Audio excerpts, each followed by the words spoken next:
રાષ્ટ્રીય ઉદ્યોગ મેળો વસરાઈ મહુડાના ફૂલોને મૂલ્યવર્ધન કરી ઔષધીય ગુણો સાથે લાડુ ચોકલેટ સાબુની બનાવટો મેળાની આદિવાસી અસ્મિતા સુરત જિલ્લાના અંબિકા તાલુકાના વસરાઈ ખાતે યોજાઈ રહેલા રાષ્ટ્રીય આદિવાસી ઉદ્યોગ મેળો લોકલ ફોર વોકલ સ્વદેશી અપનાવોનું સૂત્ર ખૂબ જ સાર્થક નીવડી રહ્યું છે.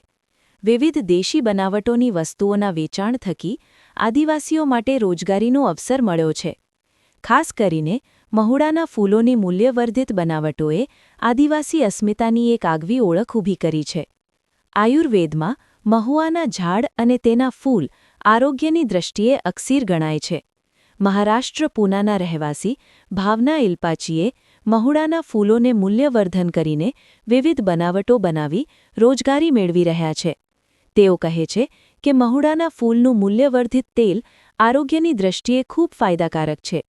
કમરદર્દ, ઘૂંટણના દુખાવામાં, સ્ત્રીઓને માસિક ધર્મ મુશ્કેલી દૂર કરે છે.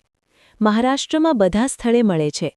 મહુડાના ફૂલોના લાડુ, ચોકલેટ સ્વાદની સાથે આરોગ્યવર્ધક છે. મહુડાના ફૂલનો સાબુ એક નવી આદિવાસી ઓળખ છે.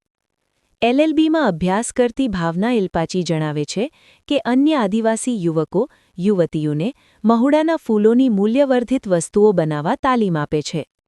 મહુડો આદિવાસીઓની કસ્તુરી ગણાય છે. મહુડાના બીનું તેલ ખાવા માટે સૌથી શ્રેષ્ઠ ગણાય છે. પણ હવે મહુડાની સંખ્યા ઘટી રહી છે.